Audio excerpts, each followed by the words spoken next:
Uma alegria muito grande estar aqui com vocês. Boa noite. Como o pastor Amauri disse, meu nome é Jean. Alguns não me conhecem, muita gente nova aqui. Me converti nessa igreja, ouvi o evangelho pela primeira vez aqui. E o pastor Amauri fez o meu casamento, junto com outros pastores. Aqui fui ordenado pastor, aqui pastorei a primeira igreja e daqui fui enviado para as nações. E é uma grande alegria voltar para cá, visto que a última vez que nós voltamos foi em 2019.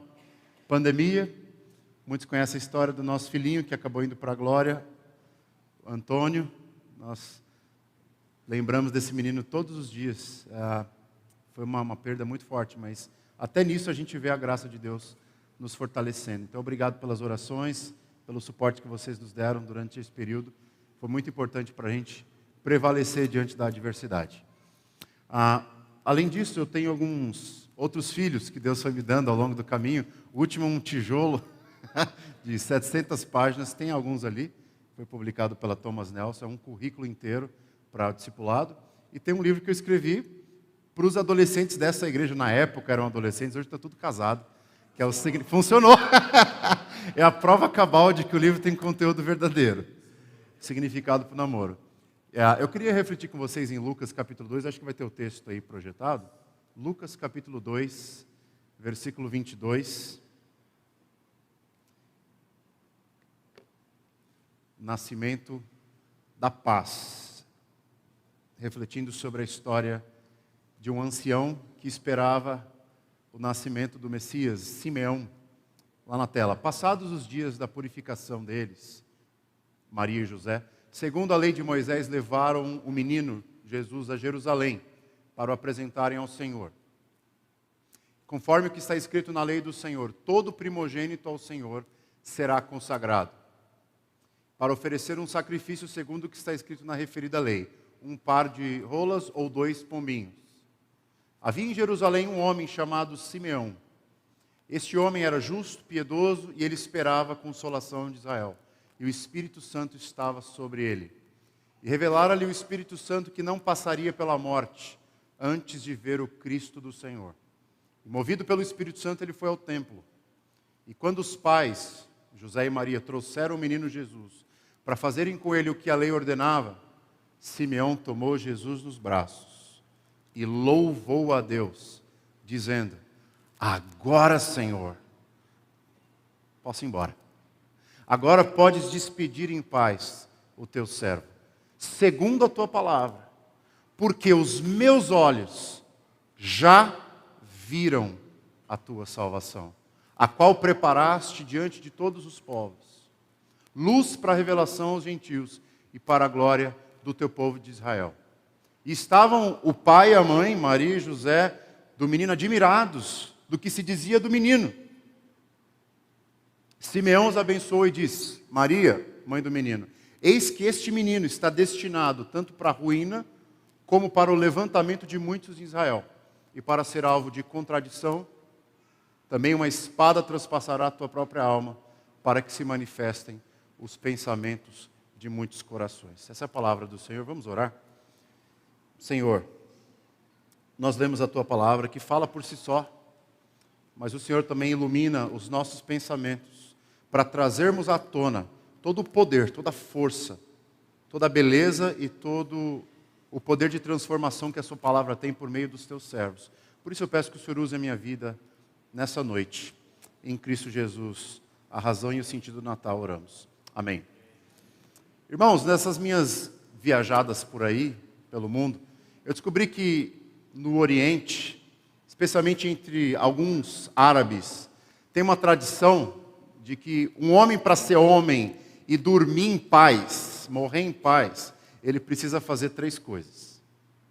Primeiro, plantar uma árvore. Plantou uma árvore, 1/3 da história já está resolvida. Número 2, ele precisa ter um filho. E número 3, precisa escrever um livro. Você plantou uma árvore, escreveu um livro, teve um filho. Para algumas tradições árabes, você pode dormir em paz. Quando eu cheguei na igreja que eu pastoreio nos Estados Unidos, um senhor, muito gente boa, um dos meus melhores amigos lá, ele me abordou e disse o seguinte: Pastor Jean, se você quiser ser pastor aqui, você precisa saber pelo menos 4 coisas. Senão você não pode dormir em paz. Primeiro, você tem que saber jogar golfe. Que lá é golfe. A minha cidade tem 22 mil habitantes, mas tem uns 10, 12 campos de golfe. Você precisa saber jogar golfe, senão já vai embora. Volta para o Brasil. Número 2, você precisa saber pescar. O Alberto me deu umas aulas, então isso aí já tinha passado no teste. Número 3, você precisa caçar. Tem que ir para o meio do mato e pegar os animais. E número 4, você precisa saber pregar. Eu posso te ajudar com os 3 primeiros. E no mês de outubro, eu concluí todo o ritual do Homem de Michigan. Ganhei um troféu, o Homem Dourado de Michigan, porque eu participei de um campeonato de golfe. Não ganhamos, mas participei. Eu peguei vários peixes, inclusive um salmãozão grandão, e cacei os meus primeiros animais. Agora, o que resta é pregar. Mas tem sido uma bênção. Por que eu contei isso? Porque essas tradições humanas são tradições que nos remetem ao ápice da experiência humana. Se eu fizer isso, eu atingi o meu alvo de vida. A pergunta é, qual era o alvo de vida de Simeão? Qual era o ponto que ele tinha que chegar para dizer, agora não preciso de mais nada?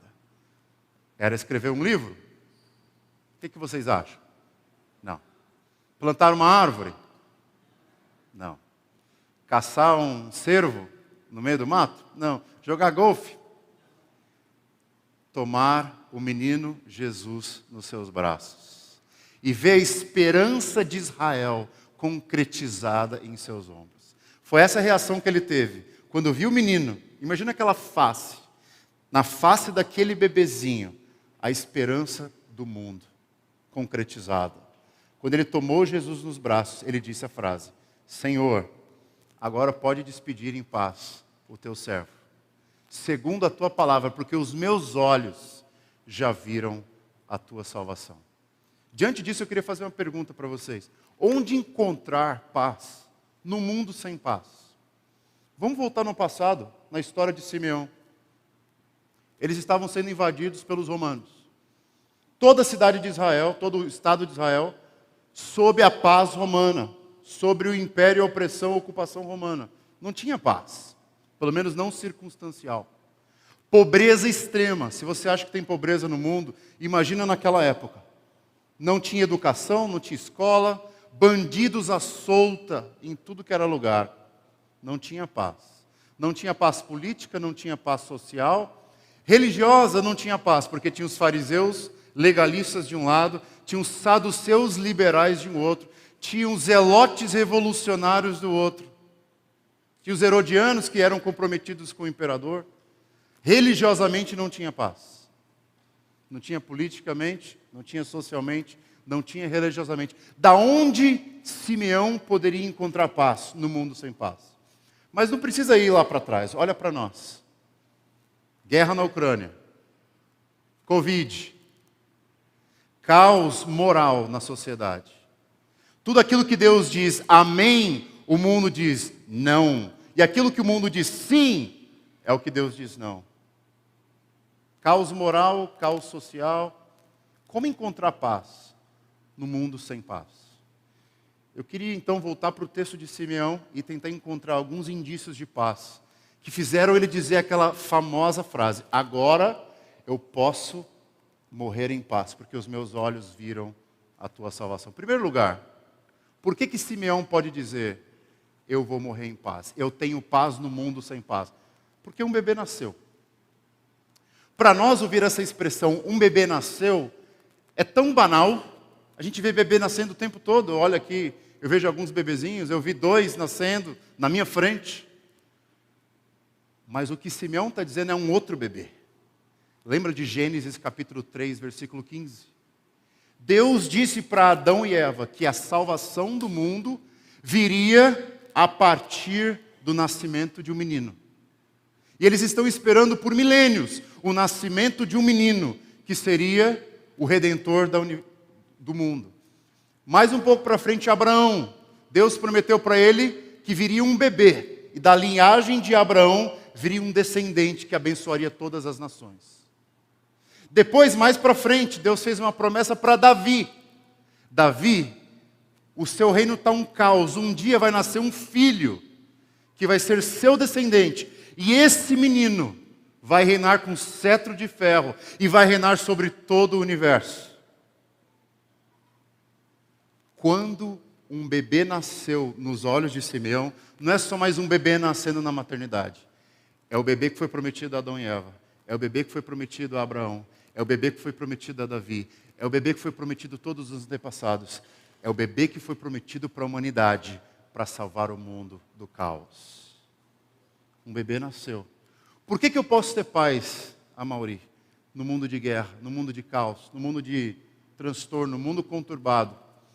Eu não posso ter paz circunstancial, mas eu posso ter paz porque eu sei que um menino nos nasceu, um filho nos foi dado, e o poder está sobre os seus ombros. Maravilhoso conselheiro, Deus forte, Pai da eternidade, príncipe da paz. Eu tenho paz por causa disso. Um bebê nasceu. O que isso significa? Significa que Deus cumpre suas promessas. Se você está do lado de Deus, você está do lado certo da história. Se você crê que o menino nasceu para salvar a gente dos nossos pecados e desse caos que o mundo anda, calma, está tudo bem. Mesmo que não pareça estar tudo bem, está, porque o governo deste mundo já está sobre os ombros de Cristo. Pode parecer que os ombros dele estão meio cansados, que está demorando, mas um bebê nasceu, por isso eu posso ter paz. Feche os seus olhos por um minuto. Pergunte para a sua alma, minha alma, onde está a sua paz? E hoje você pode dizer para ela, minha alma, um menino nasceu. Aquieta-te, o bebê já nasceu. A promessa já foi cumprida. Aí você olha para o seu casamento, para as suas finanças, você olha para o seu emprego, você olha para todas as áreas da sua vida e diga, um bebê nasceu. Que paz, que tranquilidade que isso dá para mim. Porque quando eu não tenho mais onde me apegar, eu tenho um bebezinho para me apegar. Eu tenho a história do Natal para me apegar. Eu tenho a história de salvação da humanidade em Cristo para me apegar. Essa é a primeira coisa que Simeão presenciou. Um bebê nasceu. Era a promessa. E agora está cumprida. Está lá encarnada nos meus braços.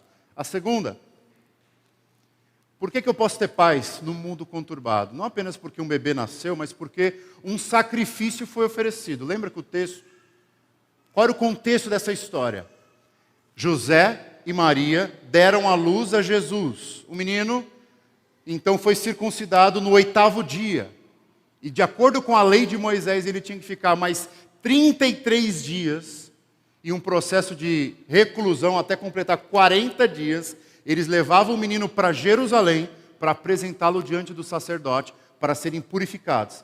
Naquela época a cultura do sangue era muito forte, então, como o bebê veio do sangue da mãe, eles tinham a ideia de que a pessoa inteira era impura, tinha que passar por um processo de purificação.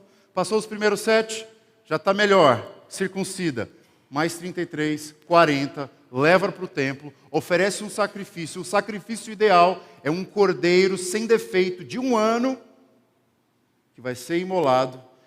E aí o sacerdote vai declarar, agora você pode voltar para a sua terra natal, vocês estão purificados. Qual o problema? José e Maria eram muito pobres. Eles não tinham recursos. Não tinha como parcelar o cordeiro em 10 vezes. Então a lei tinha um precedente para os pobres. O que você fazia? Em vez de dar um cordeiro, pode dar um pombo. Um pombo todo mundo pode comprar, você pega na rua. Então José comprou um pombinho e ofereceu o pombinho em sacrifício.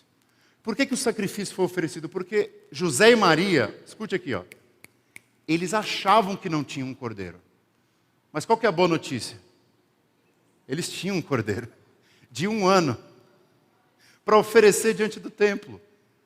Só que aquele menino, Jesus Cristo, não era apenas o cordeiro, ele era o sumo sacerdote. Ele é o cordeiro de Deus que tira o pecado do mundo. Eles tinham uma vaga noção de que aquele menino era o salvador do mundo, mas não tinham muitas noções de como que aquilo ia se desdobrar. E agora se desdobrou. Simeão disse para eles: esse menino que vocês carregam no braço, ele está destinado para a ruína de alguns e o levantamento de outros. E uma lança vai transpassá-lo. Ele já estava profetizando a morte de Cristo. O que José e Maria não entendiam muito bem. Não temos um cordeiro. Simeão disse: não, vocês têm. Jesus foi oferecido. Queria dar um exemplo para vocês, porque, confessa aqui comigo, linguagem de matar animais no templo para obter salvação não faz muito sentido no século XXI para a gente. A gente sabe que está na Bíblia, a gente sabe que isso era o método, mas você tenta explicar isso para uma pessoa, é muito difícil. Então eu vou dar um exemplo. Quando eu cheguei nos Estados Unidos, lá não tem radar quando você está dirigindo. A maioria dos lugares não tem. Então você aproveita e vai um pouquinho mais rápido. Mas tem polícia. Se a polícia te pega, é pior do que o radar. E aí eu estava viajando no dia 4 de julho, que é o dia da independência deles. Estava indo para o norte, e aí eu estava um pouquinho acima da velocidade, e de repente eu ouvi um barulho. A polícia me pegou. Tive que parar o carro, estava eu, Gesier, o Valentim atrás. O policial perguntou meu nome, perguntou o que eu estava fazendo, dirigindo um pouco acima da velocidade. Eu não vou falar quanto acima. Se você quiser, você me pergunta depois, tá? Porque está gravando. Mas eu estava um pouco acima, Mauri. E aí ele falou: tá bom, senhor, sabe que tem 2 jeitos de você ficar ok com a lei. O primeiro é obedecendo a lei. Não transgrida a lei, e você vai estar ok com a lei. O segundo jeito de ficar em paz com a lei é pagando a taxa. É pagando o sacrifício. Então você não está ok com a lei, mas você vai ter que pagar a taxa agora.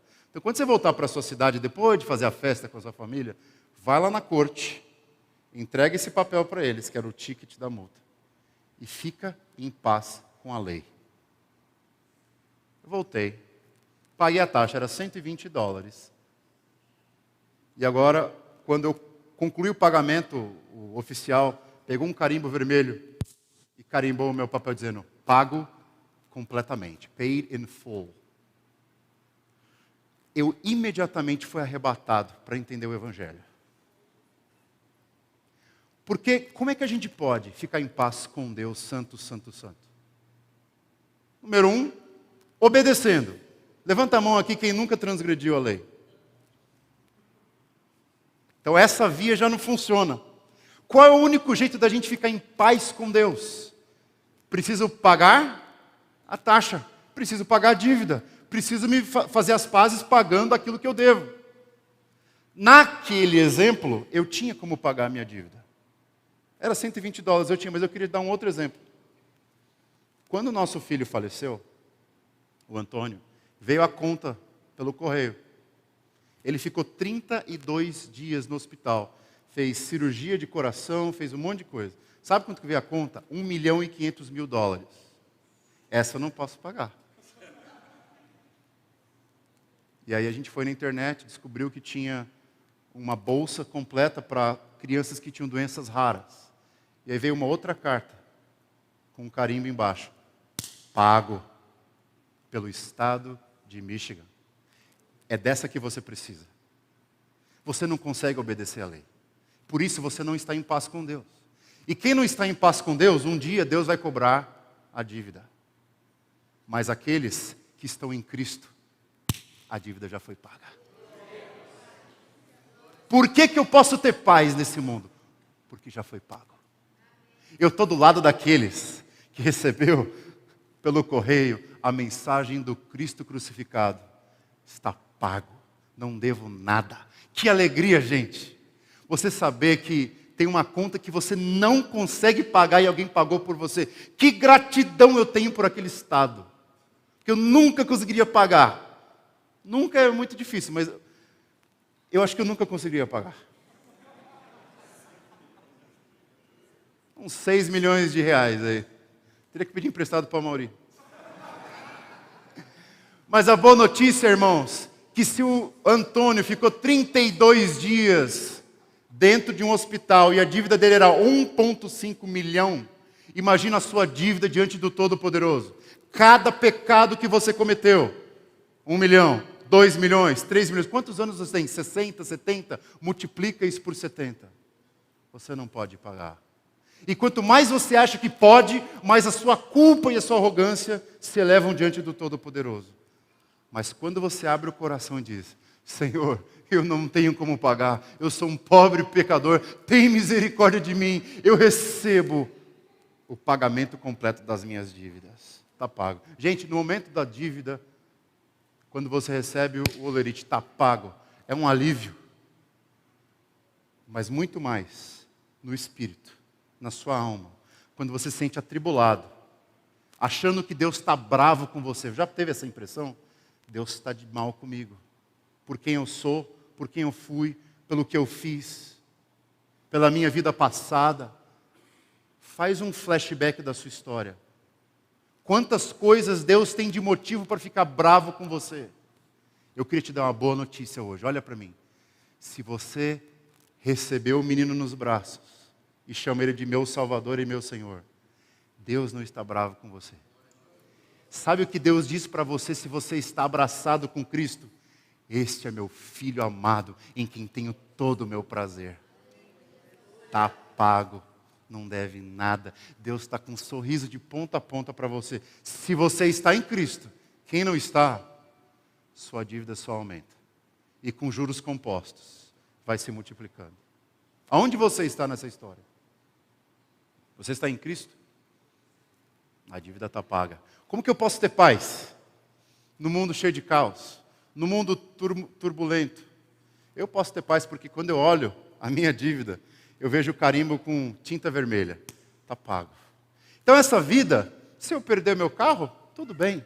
A minha eternidade já foi paga antecipadamente. Se eu perco o meu filho, e essa foi uma dura lição que eu tive que aprender, eu não sou dono de nada. Quando meu filho nasceu, eu disse: meu filho, que bênção, que alegria. E quando ele partiu, não era meu. O Valentim não é meu. A minha vida não é minha. A GZE não é minha. Isso aqui não é meu. Só tem uma coisa que eu posso chamar de meu: Cristo é meu. É isso que você tem que dizer. Isso aqui não é seu. Isso aqui vai corromper, vai passar. A sua pele, seu nariz, seu corpo vão passar. Mas você pode dizer até o último dia da sua vida: Cristo é meu, por isso eu tenho paz. Paz que excede todo entendimento. Porque Cristo é meu. Não é uma bênção isso? Eu aprendi isso. E hoje pode vir o que vier. Já foram 4 pedras no rim, já foram 4 hérnias, já foram 2 braços quebrados, 2 pernas, clavícula no acampamento da igreja. Hoje eu posso dizer: Cristo é meu. O resto eu não sei, mas eu só preciso de Cristo para ter paz. Amém? Vamos para o último? Como é que eu posso ter paz no mundo sem paz, no mundo turbulento? Número 3, porque não apenas um bebê nasceu, um sacrifício já foi oferecido. Porque muita gente pergunta, fui pregar esse sermão lá na nossa igreja americana, chegou uma menina para mim, de 8 anos de idade, perguntou assim: pastor, é muito fácil você falar isso, está tudo pago, já foi resolvido, mas e o diabo? Está solta. E a Ucrânia? Está sofrendo. E o pessoal da igreja tudo com câncer, cheio de veinho lá. Onde que está esse Cristo? Ele está no controle. Como que você sabe que ele está no controle? A menina foi apertando, sabe, o calo do pastor. Como que eu sei que Deus está no controle? Como é que você sabe? Simeão vai dizer para nós. Esse menino foi levantado, empossado é a palavra no original, destinado no português. Ele foi empossado para levantar uns e para levar outros para a ruína. Porque ele vai revelar os pensamentos de todos. E ele vai ser alvo de contradição. Uns vão amá-lo, outros vão detestá-lo. Jesus disse para os seus discípulos: não se admirem do mundo odiar vocês, porque primeiro o mundo odiou a mim. O mesmo sol que derrete a cera endurecerá o barro. Como eu sei que Deus está no controle? Como eu sei que tudo vai dar certo no final? É porque o juiz já foi empossado. O juiz já foi empossado, o juiz já tem o martelo nas mãos e ele vai julgar o mundo com justiça. E um dia eu lembro aqui, não sei se o Mauri lembra disso, fiz uma pergunta para ele, esse negócio do diabo, Mauri, por que Deus não acabou com o diabo de uma vez? Ele me deu uma resposta, não sei se ele lembra, mas eu usei essa resposta e uso até hoje. Ele está engordando o peru para matar no Natal. E eu usei essa resposta para a menina, fez todo sentido. Mas eu mudei um pouquinho, eu falei, está engordando o peru para matar na ação de graças. Ele falou, pastor, agora faz sentido. Agora faz todo sentido. Deus está no controle porque Ele já determinou o fim. Porque Ele tem autoridade sobre o que vai acontecer no fim. Não é isso que diz a Escritura? Ele diz o que vai acontecer. Vai acontecer isso. As nações vão ficar em guerra. Vai ter fome, o amor se esfriará de quase todos, o evangelho será pregado por todas as nações, e então virá o fim. Por que eu sei que Ele está no controle? Porque Ele predisse o fim desde o começo. Ele sabe o que vai acontecer, só sabe o que vai acontecer no futuro quem tem autoridade sobre o futuro, quem tem autoridade sobre a história. Por que eu sei que está no controle? Porque eu sei o fim da história. E número 2, porque eu sei que todas as glórias deste mundo, as glórias de Satanás, são glórias provisórias. Ele está sendo engordado. É um porco ficando gordo, preparado para o abate. Fica tranquilo. Se você está com Cristo, o bem vai vencer no final. E esse mundo vai ser um mundo restaurado, um novo céu e uma nova terra, onde habita a justiça. Por isso que eu tenho paz. Porque se eu olhar para o jornal, eu não tenho paz. Se eu olhar para a TV, eu não tenho paz. Mas se eu olhar para a Bíblia, ela me fala de um juiz que já foi empossado, que já está reinando, o governo já está sobre os seus ombros. E ele já me disse como vai ser o fim da história, e ele já me disse o que vai acontecer com o malandro no final da história. Por isso eu tenho paz. É uma questão de tempo. Uma vez eu vi uma história dizendo o seguinte. Havia um capitão de um navio, e ele tinha vários tripulantes, tinha classe 1, classe 2, classe 3, classe 4, classe 5. Classe 5 era pior, eles comiam a 100. Classe 1 era melhor, comia picanha, macia.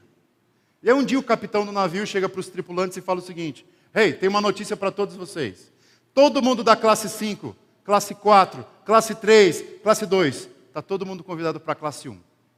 Picanha à vontade, as melhores piscinas, as melhores festas, os melhores eventos, cassino, tudo de graça. Venham e aproveitem. O que você acha desse capitão? É um cara bom ou um cara mau? Um cara legal. Está me dando acesso à classe 1? O que ele não te contou é que há 20 minutos tem um iceberg. E todo mundo vai morrer. E ele não avisou ninguém. Sabe o nome desse capitão? Diabo. E é isso que ele faz com você. Classe 5? Eu vou te levar para a classe 1. Eu vou te dar os prazeres da classe 1. Eu vou te dar tudo aquilo que os outros estão desfrutando lá. É só vir e me adorar. Ou você pode fazer uma outra coisa. Abraçar o menino Jesus. A despeito da alegria, a despeito do caos. Dizer, o menino nasceu. O sacrifício foi oferecido. O juiz já foi empossado. Eu vou ficar agarrado com Jesus porque a eternidade está garantida. Ou você fica com o iceberg que está a 20 minutos de colapsar. Qual que você quer? Eu fico com o menino que nasceu, com o sacrifício que foi oferecido e com o juiz que julgará vivos e mortos. Você está de que lado? Como que isso te ajuda nos momentos de dificuldade? Me ajuda muito. Me dá uma cerca mental tão poderosa. Não interessa o que aconteça. Deus é bom. Não interessa o que aconteça. Deus é justo. Se eu não vejo justiça, um dia eu vou ver. Não interessa o que aconteça. Deus é soberano. Ele sabe de tudo e vai fazer o que tem que fazer na hora certa. E não interessa o que aconteça. Eu sou amado de Deus. Então, quando vir depressão, ansiedade, pânico, desemprego, demissão, adultério, seja o que for, com o coração batendo a mil, você diz: Deus é bom, Deus é justo, Deus é soberano, e eu sou filho amado do Pai. É assim que eu consigo viver em paz, no mundo sem paz. Porque eu abracei a história do Natal. E quem abraça a história do Natal vai se preparar para uma vida eterna. Eu queria convidar você então a fechar os seus olhos e orar comigo.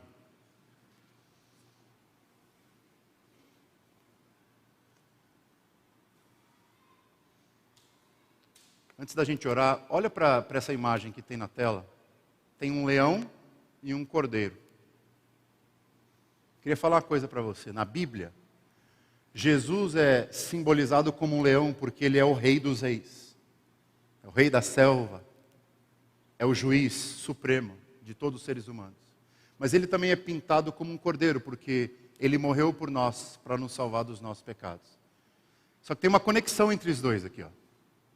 A conexão é a seguinte: ame o cordeiro e você será protegido pelo leão.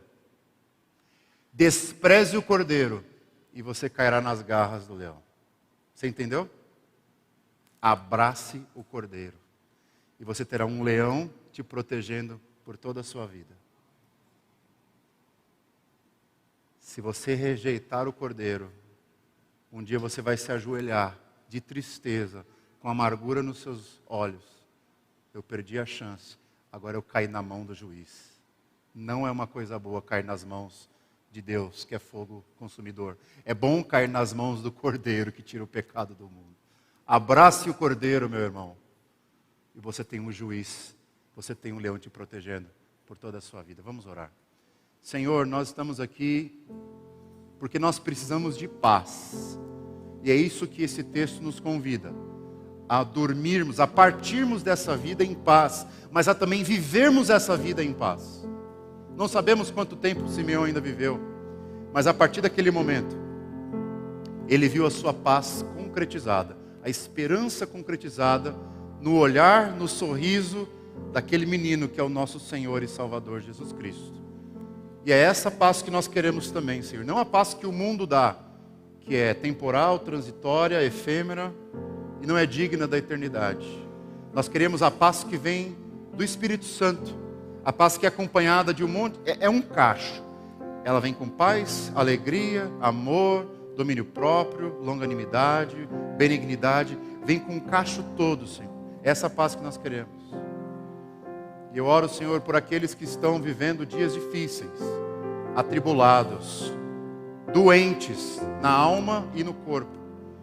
E que ficam, Senhor, escravo de remédios, escravo de diagnósticos, escravo de notícia, escravo de conta bancária, escravo do que for. Faz essa pessoa hoje encontrar libertação em Cristo Jesus. Porque um bebê nasceu, a promessa de restauração se concretizou. E hoje eu posso, Senhor, olhar para os céus e agradecer que o bebê já nasceu, então está tudo bem. Não preciso me atribular. O sacrifício já foi oferecido, eu não devo mais nada.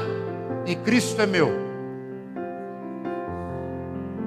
E se há alguma dúvida de que Ele controla o mundo, ó Pai, é porque o Senhor já o empossou como juiz sobre céus e terra. E nós o veremos retornar nas nuvens, com os anjos do céu e com os eleitos que já partiram em glória.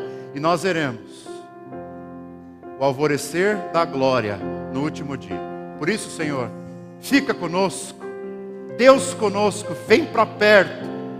Deus de paz, gruda na pessoa que está consumida pela ansiedade. Acompanha aquele que está consumido pelo medo. E encoraja aquele que já tem a paz, dormindo na alma. Aviva o teu povo, ó Deus. E que a mensagem do Evangelho possa ser aplicada ao nosso coração de tal forma que de corpo e alma possamos estar saudáveis na tua presença, prontos para brilhar essa luz no mundo por onde quer que formos. Em nome de Jesus oramos. Amém. Amém. Que alegria voltar a pregar aqui nessa igreja. Deus abençoe.